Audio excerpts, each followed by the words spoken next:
Welcome to episode 68 of the Food Grads Podcast, a podcast where we explore careers in the food, beverage, and agricultural industries. I'm your host, Veronica Hislop, a PhD candidate in molecular science and career partner with Food Grads. This week on the podcast, I interviewed Janice Groenheide, cheesemaker and owner of WalkaboutFarm. She owns Walkabout Farm with her husband Rob, where they currently milk sheep with the help of the Thunder Oak Cheese Farm to produce 3 different types of cheeses, including a local feta-style cheese. More of that on the episode. On this week's episode, Janice and I talked about cheese making and what a cheesemaker does. Janice walked me through the different types of cheese that Walkabout Farms makes and all the hard work that's involved in each of the batches. We dived into what Janice enjoys about her job and some of the misconceptions that might exist about her profession. For many, the idea of becoming a cheesemaker seems like it would be a big career change, so I asked Janice how she would recommend a student tries out this line of work. Overall, I enjoyed this episode in learning about cheesemaking. I've always thought of cheesemaking as something as a craft, and I think that this episode demonstrates that that's kind of true. I've always wanted to know more about this profession, and Janice answered all my pressing questions. This episode of the podcast is powered by Careers Now. Careers Now is Food and Beverage Ontario's multi-year workforce development initiative that is connecting students and job seekers with employers in Ontario's food and beverage processing industry for exciting career opportunities. Check out careersnow.ca for more information on exciting jobs, career information, industry mentors, and training opportunities for professional development. So, enough with that introduction. Let's get on with the show.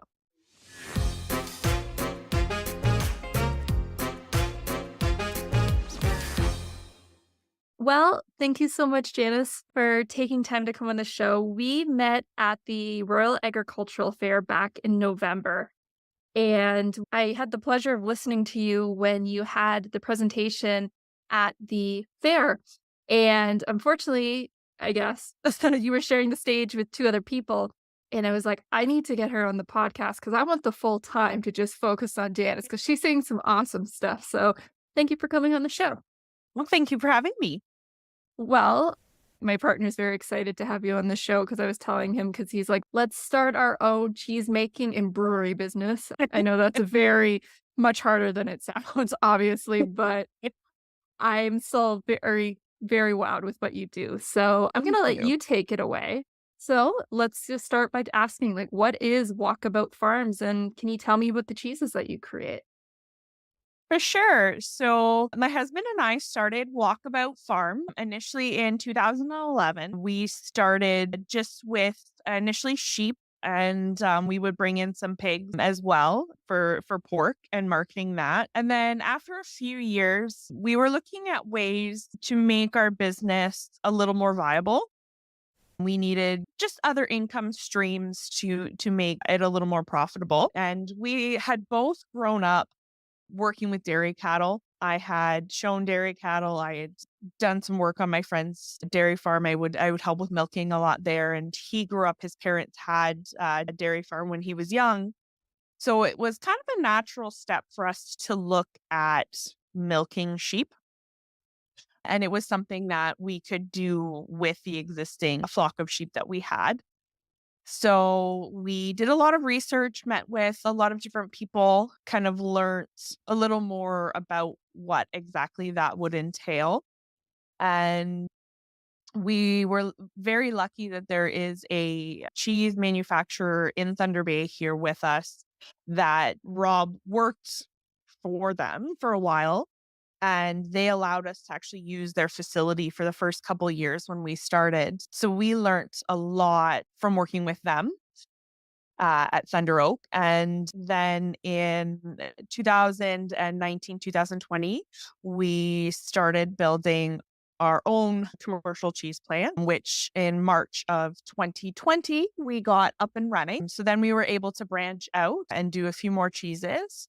So currently with our sheep's milk, we produce a feta style cheese, a manchego style cheese, which is our take on a Spanish cheese. We have tome cheese that was a recipe that we kind of tweaked and changed to kind of make something that was ours. And it's cheese that's kind of a semi-hard cheese with a little bit of a a tang to it. And then we have in the past done Gouda, a sheep's milk Gouda as well, that we are kind of phasing out of. But right now, those are our main cheeses that we have consistently. So, Well, I know that they're very delicious. I had the pleasure of trying it at the show, and you are right. It definitely had a tang. It was definitely I wish I remembered what kind it had. I'm sorry. But I know it no was definitely worries. unique. It was nothing like I'd ever had before. Yeah, it's a little different. Especially our tome is the one that we took other recipes and kind of mishmashed a few of them together, and that's what we came up with, and it turned out really good, so we kind of kept with it. So it's kind of our own unique cheese. You know, I was just thinking as you were talking about the different cheeses that you offered, the way you were saying it, it was so, "Oh, we did this, we naturally did some research," but I could imagine that process was not as easy as it sounded. Oh, not at all, no. It took us a long time. So, coming to that experience, so I know that you were looking to expand your business, but um have you did you ever really think that this would be the, you know, let's take a step back before we start talking about that. So, it's fair to say that you are somewhat of a cheesemaker now. Maybe we could talk more about that role and like what that actually entails, and then we could start taking it back and peeling the layers. But could you tell me more about like what it is you do making these cheeses? Sure. So predominantly my husband does most of the actual farm work. He does a lot of the work with the animals and I kind of fill in where needed. So it's kind of a at minimum a full day process that involves we start out with pasteurizing. All of our cheeses are pasteurized. And then once we get through that, each recipe is slightly different. So we add different bacterial cultures as well as rennet, depending on kind of what we're trying to achieve. And then there's a cutting and cooking process typically. So for instance, our feta, all of the cheese curd is then cut into cubes and it just drains overnight to get as much of the whey out as we can. Some of our other cheeses like the Toma and Manchego are then cut into little cubes and then we go through what's called a cooking process. So we heat the whey and curd up to a certain temperature and then heat it until it gets to the consistency we're looking for. And then they're pressed under a set amount of weight. And a lot of it is done. I monitor the pH of the cheese and the whey. And once we hit my targets, then often it goes into the brine and stays in the brine again for a set amount of time. And then all of our cheeses are aged in our cheese room, which is a temperature and humidity controlled. And all of our cheeses, we do a natural rind. We don't wax the cheeses or anything. They're flipped every couple of days. And then the Manchego in particular is rubbed with olive oil after a couple of weeks. And then we age them until minimum of usually 3 months. And then onwards until usually we run out of the stock. So Wow, that sounds so sciencey. I love it. it is a really fun science experiment. Yeah. Wow. So it sounds as though it's well, I guess what I wanted to take a step back and just talk more about is that you have always been, it sounds doing a little bit of reading, is that you have been exposed to agriculture and the entire field of this. Did you like why did you decide to stay within that agricultural realm? Did you always plan to stay in the agricultural side, or was this something that you maybe thought about doing something different? So funny enough, I did attend the University of Guelph for agriculture, but I actually left. So I became a paramedic as well. So I actually do both. So I did actually leave agriculture for a while, but my husband is also he studied agriculture. He's always been involved with it. So I've always kind of had kind of one foot still in the game. Yeah, I've always even when I wasn't really active in it, have always kind of been involved in the kind of the peripheries. So it certainly has been something that was always going to be a part of my life. I didn't know how much of it was going to be a part of my life. And admittedly, cheese making was not originally on my radar. But yeah, it's taken a few twists and turns. But yeah, it was something that certainly I was always going to have some involvement in. So it really doesn't sound like, correct me if I'm wrong, that like your career path, you were like, I'm going to go do that. I'm set on that. It was more of a, next taking the next step, taking the next step and just kind of going with what felt right at the time. Absolutely. Yeah. I have completely overhauled what I was going to do with my life multiple times. So, You know, I yeah. I think that's nice to hear because I feel more and more, growing up, you have this pressure of like, what are you going to do when you grow up? And then, you go to college and you go to university and you're signing up for the next 4 years of your life. And it can be a really difficult choice, especially when you're paying tuition money to make a change when maybe you know that it wasn't right for you. Yeah. And it's nice to hear that you can still wind up in a good place even without necessarily knowing that that was the thing you were gonna do, like, 10 years ago. Oh, absolutely. When I went into university, I really, I mean, I wanted to be a vet, as many people do. And yeah, I'd never, it just didn't work out. And taking a step back and changing my path was one of the best decisions I ever made. And I love both of my careers now. So I love being a paramedic. I still do that full time as well.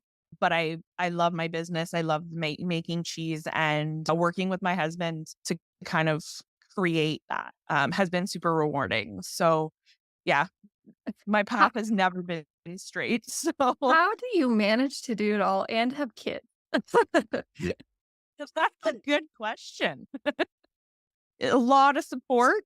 My husband does a lot of work around the house when I'm gone working. So yeah, a lot of teamwork, but yeah, it can be a lot. I Let will me admit that. imagine. It really is commendable. Just I can't even, people managing just one job and having kids, and being involved in their life too, and obviously wanting to have, be as much as you can be there. But it's really wonderful. You're able to do all this, especially with someone that you have a good support with. Mhm, yeah, for sure. Moving on as well, like so talking about let's focus obviously on the cheese making, not the paramedic. Yes. What is it that you like? Why? So you naturally started to come into figuring about the cheeses and all that, and I wanted to know like why do you continue to do this? Like, what part of your job do you like best about it? Well, that's a good question. So I mean, I enjoy the process of the cheese making. It's always kind of been like a fun science experiment for me that I get to eat at the end, which is the best part. I love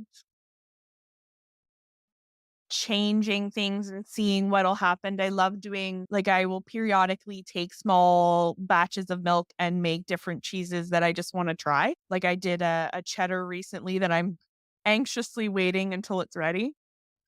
So that's one of my favorite things. And the sense of accomplishment to see where we started and where we've managed to get to is really cool to see kind of what we started with and how far we've really come is kind of one of the coolest things for me, I think, is just kind of realizing that somehow we have made this a reality. So that's pretty cool. That's so amazing, and I can imagine when you went to the fair and just seeing, you know, you sell cheese in the stores and that, but actually seeing people try the samples in front of you that, like, they enjoyed it. Yeah. Yeah, that was a really cool feeling, and having people recognize the cheeses, like, having someone recognize manchego and then say, "Oh, this is a really good manchego," or having people try the feta and tell me, "Oh, I would get feta like this in Greece, and it tastes really good," and that sort of things. It feels really good. It's a great accomplishment to see people try everything and like it. And when doing your little experiments, like where do you get the inspiration? Because, it's easy to say, it's easy to say, I'm going to make something like a feta or I'm going to make that. But getting into the technicalities of it, that can be a lot more challenging. So, where do you get your inspiration and even just like the technical know how to know I need to add 500 grams of this and 600 of grams of that, for example? So I have a lot of books with different recipes, but I actually took a cheese making course at the University of Guelph. And so in that, I learned a lot of the recipes and different things.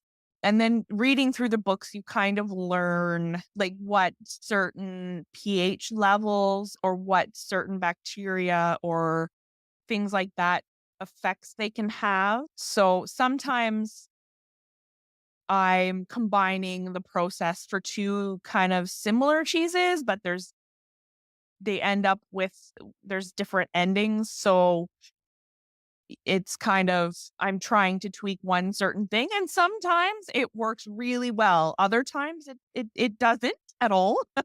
It's kind of I've had many, many failures, but I guess that's kind of part of the fun of it, really. I love that you use the word fun.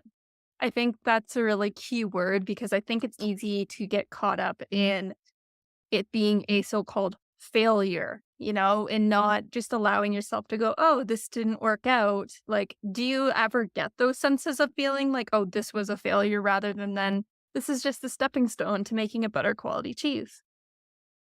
Oh, absolutely. I have moments of oh, this was a failure. Um, I think I think that's kind of normal. Everyone goes through those. I've certainly had moments where I've just, you feel kind of defeated and frustrated um, but I think, at least for me, having again, a husband who's kind of in this with me and we're kind of working together. We have a bit of a rule that only one of us is allowed to have a freak out at any time. Okay. So I if like something's that. going wrong, yeah, only one of us is allowed to freak out. The other one has to be rational and figure it out. And then the next time, the other person gets to freak out. I feel like there's a story behind this. Oh, wow. There's a few stories behind that. That's so funny. Okay, I'm gonna have to steal that one. I like that. So yeah, so clearly, you're not both freaking out at the same time. But so, thinking about this from the perspective of students and that I know for you, you had a somewhat of a peripheral in the agricultural side of the industry, but like for a lot of students, a lot of people grow up in maybe the suburbs or they maybe don't grow up somewhere that's more accessible to try something like, cheese making. Though would you have any advice for like how a student you would maybe recommend trying out this line of work? Like, do you think that there's like job opportunities or volunteering? Like, is there anything that you might be aware of that might help them see if cheese making is for them?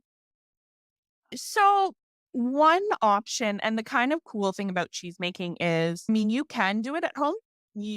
All you really need there's lots of websites where you can order small things of rennet or you can order cheese making kits to make certain types of cheeses. I mean, some cheeses you just need an acid like lemon juice or something like that. There's lots of recipes online. So if it is something you think you would maybe be interested in, you can try it at home with a little thermometer and a pot and just see how it goes. Failing that, you can always there's lots of stores I mean, depending on where you live, you can go to a specialty cheese store and talk to them and kind of get some information. It is a little harder just because of regulations to be able to go into a plant and be involved in the actual cheese making, but it's certainly worth interviewing people in that profession. And like I said, the University of Guelph has a wonderful course, and the professor that runs that course is wonderful. He's a great source of knowledge. So any of those kind of avenues are great ways to kind of get some more information and maybe get your feet wet a little bit. It's amazing what you can find online now. There's lots of videos on YouTube of people making cheeses and how to do it at home. You can set up your own little aging room in your house. There's lots of ways to kind of try it out and see if it's even something you like doing. And that's Oh, kind of probably where I would start. those are really good pieces of advice. I guess I have to get my partner to make some cheese on the stove sometime soon. Yeah, there's lots of ones. Some of the softer fresh cheeses are actually not terribly difficult once you have a recipe and kind of an idea what you're doing. Yeah, like even something like if you have a double boiler, because that's the hardest part is not burning the milk on the bottom if you only have one pot. So Actually, I want to talk a little bit more about University of Guelph cheesemaking course because I've seen it, whenever you type up like food science course or like food science, like that's one of the first ones that appears. So would you be able to tell me a little bit more about what that entailed and like how yeah, just more details about that. yeah, for sure. So when I went, now I think it has changed. I think they've changed a little bit of it, but I went. It was part of a grant I had received, and it was my educational component, and it was. I think I was there for a few days, like a couple days, and they did sign kind of some background information about the components of milk, the process of cheese making, really what makes the cheese, what happens during pasteurization, what happens if you pasteurize at too high of a temperature or too long, and so on and so forth. And then after we did a lot of the classroom things, and we did some food safety components with regards to sanitization, that sort of thing within the cheese plant. Then we spent a couple days in the University of Guelph's cheese making facility, actually making different types of cheese. And the University of Guelph, if you go on their website, actually has the textbook that you received during this course as an ebook online. So you can get all of the recipes and information that is in that book online as well. That Uh, is, wow, that's really cool.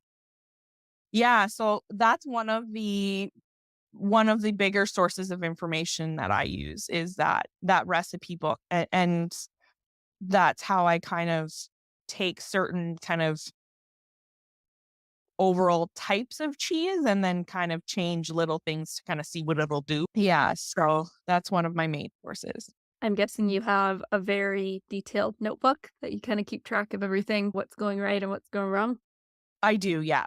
I do. I write down, so we have forms that I found some online and kind of again just kind of change things that so it would work better for me, but I take measurements at certain steps within the process, and I write down what temperature I aim to do something at and then what the actual temperature was when it happened. Because sometimes you'll be raising the temperature and you kind of overshoot by a degree or two. So if something great happens, I want to be able to say, oh, okay, this is what was different. So even just something like 1 degree difference can actually make it a 1 degree difference Yeah, actually does make a difference? yeah, it definitely can. I find fluctuations in pH is a big one because I can tell just by what my pH is doing whether or not. And this has actually happened where I had a batch of culture that I was using that actually didn't work. So my milk didn't do what it was supposed to do. So by monitoring that, I can kind of anticipate when things are not going right Oh instead my. of finding out when I go to eat my cheese later on. I guess it's So, better to know now than later. I know because I work in a science lab and I'm like, I'm very grateful that I'm not one of the people working with a pH meter because I know how yeah. much frustrations they get. Oh, yeah, it can be super frustrating. Or you'll think you have the right pH, and then all of a sudden you look down and you're like, "Oh, it's changed again. Why is it Oh, shifted?" 'Cause it oh, yeah. that is So, annoying. yeah. In dealing with those, one of the things I was also wondering is just I like to know with when I ask like interview people, like, are there any misconceptions that there are about the industry that maybe you work in? I know a lot of people can think one way and it might be totally different. Like when it comes to the cheese making, is there any misconceptions that you think people have and they're just not necessarily true?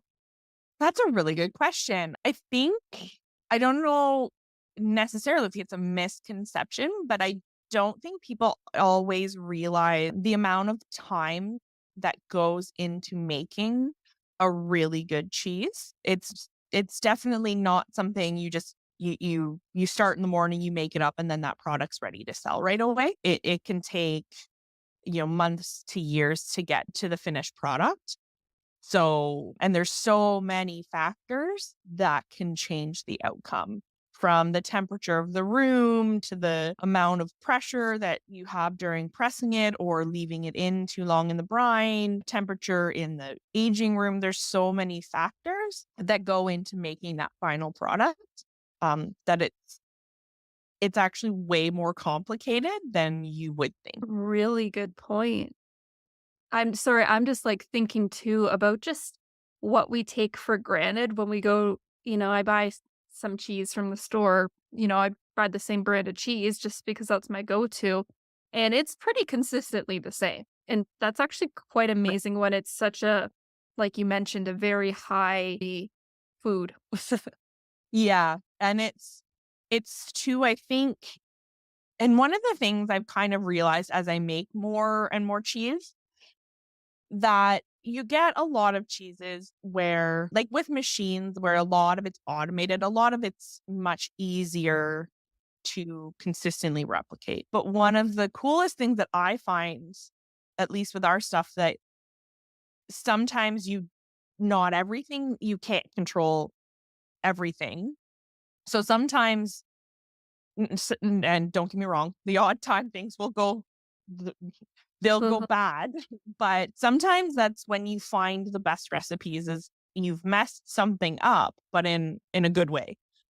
And the cheesemaker that we actually used to work with, he said it one time where he said, you are always making cheese. You just make a different kind of cheese when you screw up. See, you do. And sometimes you don't ever want to repeat that different cheese. But then sometimes you really do, because it turns out to be something really cool. So that, I think, is something that people don't necessarily think about. Yeah, is how many different factors there are to getting that one piece of cheese. That's that's such I love that saying because I think it can be applied to other aspects of our life too that, you know, I fall victim to this where it's like it needs to be this exact way, but if you put yourself I mean, of course, if it tastes bad at the end of the day for a cheese, then it's a bad tasting cheese.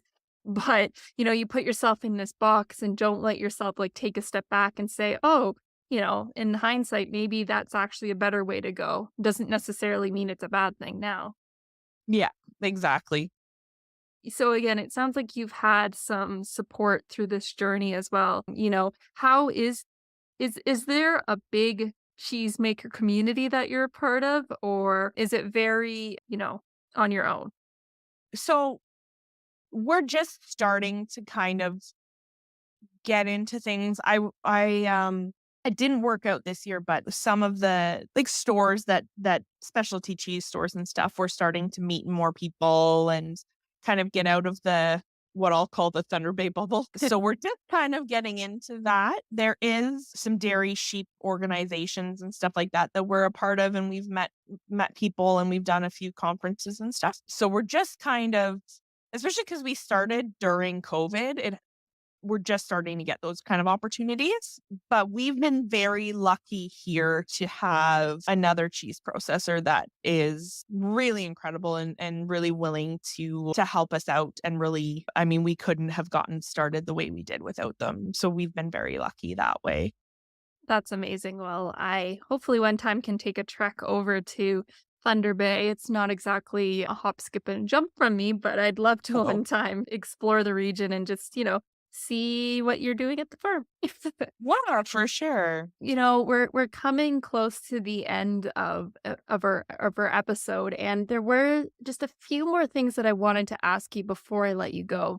And we might have maybe already touched upon this, but I always like to ask, are there any particular skills or topics that you're currently learning about that maybe you'd like to share?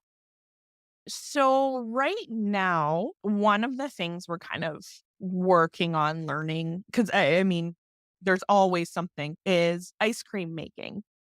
Ooh. Uh, yeah, so we've done a couple of experimental batches and that sort of thing. So that's kind of one area that we're looking at. We're always kind of looking at ways to improve what we're doing. So whether it kind of the process that we do, if there's ways that it can be done better or more efficiently, or even coming down to like marketing and that sort of thing, because that is something that neither of us have really have a lot of experience with. So that's been a learning curve. But but yeah, that's kind of where we're focusing on right now, is kind of expanding what we do and tweaking things that we already do so that maybe it's a little bit better. So, Well, I wish you all the best of luck with that. It's always too bad when, you have so much fun doing the cheese making and all that. And then from what I've learned, it's half the battle because next you have to actually get it into people's mouths because you know that it's yeah, really good and tasty, but it's just there's so much competition out there. exactly. And our location too is a bit of a challenge to overcome just because we are a little secluded. So I Yeah, I did a little bit of a map just to double check because I didn't recognize the township and I was like, "Oh, it's over there." yeah, it is fairly north and west. So yeah, the things like online ordering and shipping is something we're working on. And I will be putting some stuff on our website to start shipping and ordering online, but it is something that's a bit harder because I mean no one wants to buy one block of cheese and have to pay $25 in shipping. So Yeah, that's the unfortunate part. Hopefully that does come soon and when it does, you're gonna have to make sure to let me know and then we can share it in the show notes for other people to try, get the word out there. But before I do let you go, I wanna ask you okay, so we'll ask you 2 more questions. So the first one is the second one's a quick one, but the first one is I always like to ask, what advice would you give students looking to enter in a role that's similar to yours, or maybe even just life advice in general? the best advice that I could give would be to be open to whatever ideas and opportunities kind of come your way. You never really know what is going to pop up, and something that you may have never thought about in your life may end up being a really really good opportunity for you. So just be open to new ideas and experiences, and not to be afraid of failure, because you don't learn anything unless you experience how not to do things. So yeah, just be open to all sorts of new experiences, and yeah, never give up trying. So, Well, I'll leave it at that and end off the interview with my last question. Where can people find you and Walkabout Farm? so right now we're in several places in Thunder Bay. So our biggest seller is our country market up here, as well as there's an online ordering system for deliveries locally. And hopefully, right now I actually do have a couple of our manchego and our feta cheese available on our website for shipping. That being said, our website is w.walkaboutfarm.ca, and I'm available via email, and will happily work with anyone who wants to maybe order some cheese or is interested in trying to figure out a way to get our product from further away. We also had a store that, oh darn, there's a store in Mississauga. Lakeview Cheese Galore also has ordered some of our manchego as well, so they have been carrying it in stock. So I think they still have some at this point, so that's another store that we are in as well. That is amazing. Well, I'll make sure to link any of those in the show notes. And I highly suggest when people have the opportunity to check out your cheeses because they are very tasty and very unique. And I know that I for sure enjoyed it. So thank you so much, Janice, for taking time to come on the show. I think what you're doing is really cool. And I just love just the craftsmanship that goes into cheese making. I know you talked about the differences and like all these different factors that go into making cheeses and how it really takes on the craft of whoever's making it. So thank you for sharing that with us. Well, thank you very much for having me.